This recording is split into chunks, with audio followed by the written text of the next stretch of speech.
आपने अक्सर नोटिस किया होगा कि जब भी आप कोई लैपटॉप खरीदते हो अक्सर प्रोसेसर चूज करते वक्त उसमें लिखा रहता है ना कुछ कैश मेमोरी है।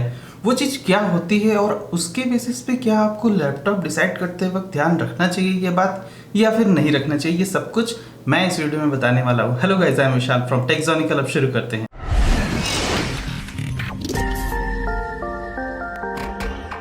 चूज द बेस्ट लैपटॉप, ये एक सीरीज स्टार्ट की थी मैंने टेक्जोनिकल चैनल पर और ये उसी का एपिसोड नंबर 4 है और इस एपिसोड पे प्रोसेसर कैश पे बात होगी। इस वीडियो को कुछ कैटेगरीज में मैंने डिवाइड किया है जिसमें है प्रोसेसर कैश होता क्या है, कैसे काम करता है, क्या बेनिफिट्स हैं और आप इसे चेक कैसे करोगे अगर आपके प्रोसेसर में कितना एग्जैक्टली कैश मेमोरी आपको मिल रही है, क्या वो अच्छी हेल्पफुल रहने वाली है या फिर नहीं, और इसके बेसिस पर आपको कोई लैपटॉप कैसे चूज करना है, ये सभी कुछ इस वीडियो में मैं कवर करने वाला हूँ। The very first point, processor cash होता क्या है। ये एक तरह की मेमोरी होती है जो कि प्रोसेसर में इनबिल्ट होती है। आप यूँ समझ लो कि आप अपने लैपटॉप में ऐसा है ना कि आप रैम रखते हो, डिस्क की स्पेस रखते हो, कुछ एसएसडी होती है, लेकिन एक जो बहुत ही माइन्यूट सी चीज़ होती है वो है प्रोसेसर की इनबिल्ट मेमोरी, और इसका बड़ा ही इंपॉर्टेंट रोल होता है किसी भी प्रोसेसर की कैपेबिलिटी डिफाइन करने में। इसलिए प्रोसेसर कैश का होना बड़ा ही ज़रूरी है। मैं बताता हूँ क्यों। प्रोसेसर कैश की फंक्शनैलिटी को समझने के लिए पहले हमें समझना होगा कि मेमोरीज कितने टाइप की होती हैं। 2 टाइप की यूजुअली मेमोरी होती है किसी भी कंप्यूटर की फंक्शनैलिटी में, एक प्राइमरी होता है और एक सेकेंडरी होता है। प्राइमरी मेमोरी को हम रैम भी कहते हैं और उसी प्राइमरी मेमोरी का ही एक कैटेगरी कैश भी होता है, जबकि सेकेंडरी जो है वो स्टोरेज होता है, जो आपका डिस्क स्पेस होता है। डिस्क स्पेस को बिल्कुल यहाँ से हम कंसीडर नहीं करते हैं क्योंकि डिस्क में अक्सर आपकी फाइल्स वगैरह स्टोर्ड होगी, बड़ी लार्ज फाइल्स।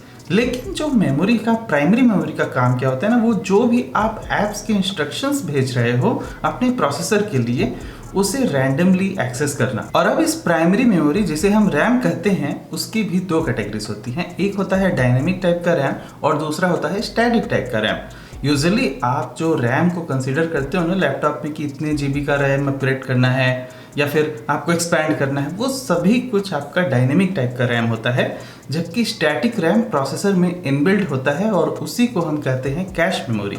अब आजकल मॉडर्न रैम में एक और भी टेक्नोलॉजी इन्वॉल्व हो चुकी है जिसे हम कहते हैं सिंक्रोनस डायनेमिक रैम, जिसको एसडी रैम आप टिपिकली सुनते होगे या फिर आप स्पेसिफिकेशन वगैरह में जब देखते होगे तो वहाँ पे दिखता है ना एसडी रैम। वो थोड़ी और भी एफिशिएंट होती है, फास्ट होती है। लेकिन जहाँ भी स्टैटिक रैम की बात आती है ये अपने फिजिकल रैम से बिल्कुल ही अलग हो जाता है क्योंकि ये प्रोसेसर की इनबिल्ट टाइप की मेमोरी है और इसका होना ही सबसे बड़ा इंपॉर्टेंट फैक्टर है क्योंकि प्रोसेसर के लिए वो रैंडमली एक्सेस करना सबसे ज़्यादा फास्ट रहेगा। इन केस मान लो किसी प्रोसेसर में कोई भी कैश नहीं है तो क्या होगा। यहाँ पर एक बड़ा पिक्चर में जो आपको दिखाना चाहता हूँ वो ये है कि यूँ समझो कि यहाँ पर एक सीपीयू रखा हुआ है और यहाँ पर आपका डेटा स्टोरेज वाला डिस्क है, लेकिन उसके बीच में 2 अलग अलग और भी मेमोरीज हैं।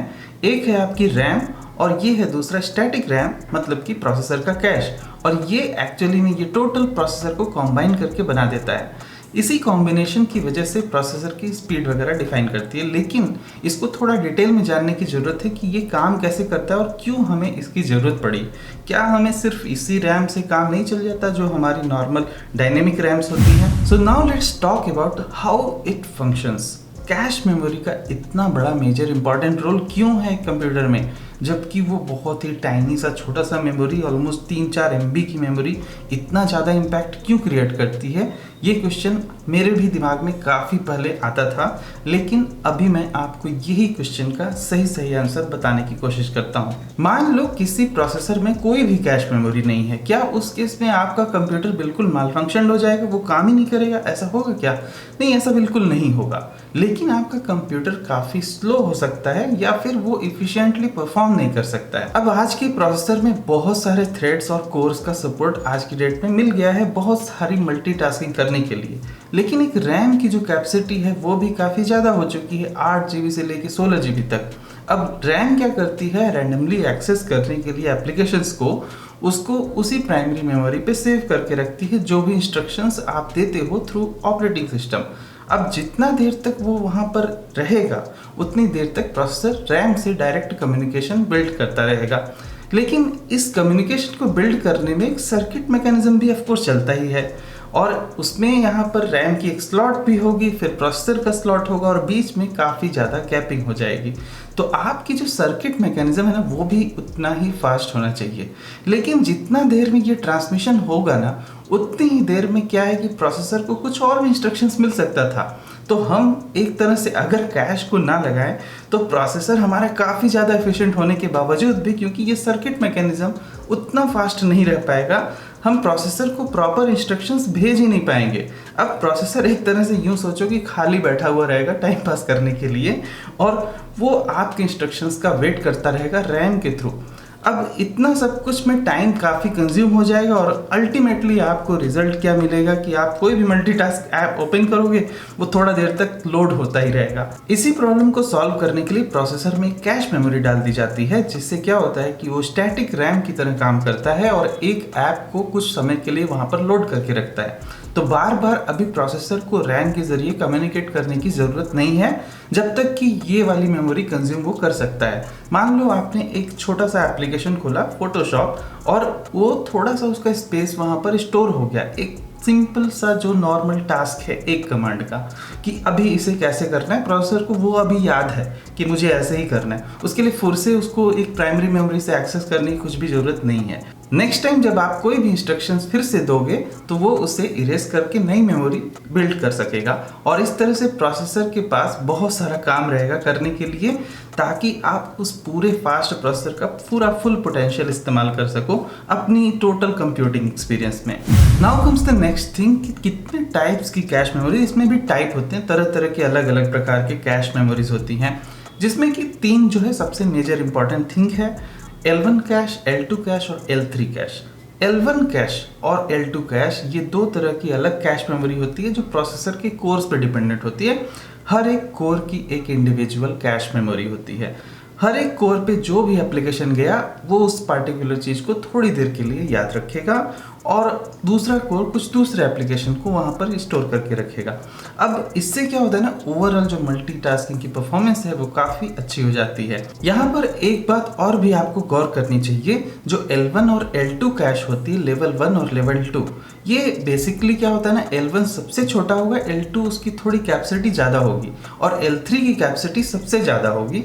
लेकिन L1 और L2 कैश प्रोसेसर के पार्टिकुलर एक कोर के लिए होते हैं, लेकिन जो L3 टाइप के कैश मेमोरी होती है वो टोटल शेयर्ड होती है सारे कोर्स के बीच में। मतलब एक कोर को मेमोरी चाहिए तो वो वहाँ पे रख सकता है, दूसरे को चाहिए तो वहाँ से वो भी ले सकता है, सब कुछ कंबाइंड है। लेकिन अगर सोचो किसी प्रोसेसर का L1 और L2 कैश ज़्यादा होगा ना, वो प्रोसेसर ज़्यादा फास्ट बन सकता है क्योंकि वो ज़्यादा से ज़्यादा ऐप्स को एक बार में याद रख पाएगा। इन कैश मेमोरीज के मामले में ना AMD थोड़ा सा ज़्यादा आगे है क्योंकि वो लोग ना L1 और L2 कैश पे थोड़ा ज़्यादा फोकस करते हैं, जबकि इंटेल प्रोसेसर्स में L3 कैश कहीं ज़्यादा दिया जाता है AMD के कंपैरिजन में। लेकिन अब मैं बताता हूँ कि अगर आप कोई लैपटॉप पार्टिकुलरली चूज़ कर रहे हो तो आप इन चीज़ों को देख कैसे सकते हो। मान लो कि आपको कोई एक लैपटॉप खरीदना है और अब प्रोसेसर में कौन सी कैश मेमोरी लगी है, कितनी है और कितना होना चाहिए, उस बजट पे हो सकता है आपको अच्छा प्रोसेसर मिल जाए। तो ये सब कुछ आप कैसे चेक करोगे, उसका एक बड़ा ही आसान सा तरीका मैं आपको अपने स्क्रीन पे दिखाता हूँ। i5 के जो बेसिक लैपटॉप्स आज की डेट में अवेलेबल हैं वो है 1135G7, ये वाले प्रोसेसर्स अक्सर मिल जाते हैं। अब इसमें 4 कोर और इन सब थ्रेड्स की बातें मैंने की थी पिछले अपने वीडियोस में, आप जाकर पुराने वीडियोस यहाँ पर चेक कर सकते हो। लेकिन यहाँ पर आप देखो 8 MB का इंटेल स्मार्ट कैश लगा हुआ है, इसको ये लोग स्मार्ट कैश बोल रहे हैं। एक तरह का ये L3 कैश है जो कि शेयर्ड रहेगा चारों कोर्स में। तो आप इस तरह से इसे चेक कर सकते हो, एग्जैक्टली कैश मेमोरी आपको दिख जाएगी।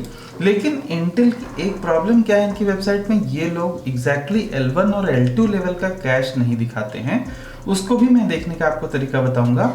लेकिन उससे पहले आप जरा AMD की वेबसाइट पे गौर करना, ये इक्विवेलेंट प्रोसेसर है, सेम टू सेम बजट में ही लैपटॉप आपको मिलेंगे इस प्रोसेसर के साथ और या इस प्रोसेसर के साथ। तो यहाँ पर आप अगर देखो तो L2 कैश को काफ़ी क्लियरली डिफाइन किया गया है। L2 कैश का मतलब हुआ, अगर आप इसमें 6 कोर देखो तो 6 के अलग अलग 3 MB के अलग अलग कैश मेमोरीज होंगी। यहाँ पर जैसे आपने देखा था कि 8 MB का इंटेल स्मार्ट कैश है, लेकिन यहाँ पर भी 8 MB का शेयर्ड कैश होने के साथ में L2 कैश 3 MB का है।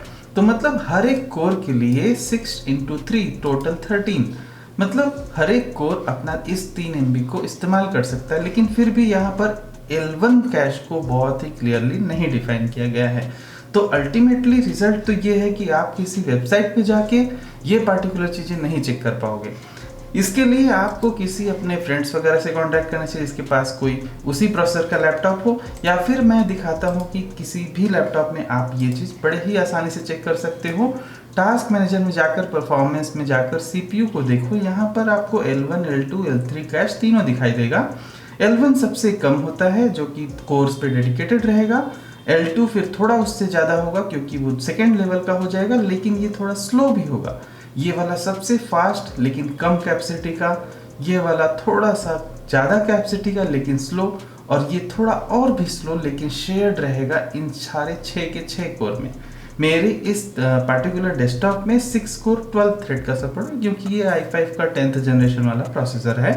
लेकिन मेरा ये प्रोसेसर अगर मैं कंपेयर करता हूँ इस वाले प्रोसेसर के साथ में जो कि 11th जनरेशन है, तो ये मेरा प्रोसेसर इसके कंपैरिजन में काफ़ी ज़्यादा है। मेरे पास ज़्यादा कैश मेमोरी है, प्लस मेरे पास कोर्स और थ्रेड्स का भी ज़्यादा है नंबर्स। दूसरा एक और तरीका है, आप एक CPU ID करके सॉफ्टवेयर आता है CPU-Z, और इसे इस्तेमाल कर सकते हो, इंस्टॉल कर सकते हो अपने लैपटॉप में। इसमें भी आपको L1 डेटा, L1 इंस्टॉलेशन, ये 2 तरह का पूरा यहाँ पर सेग्रीगेशन करके मिल जाएगा देखने को।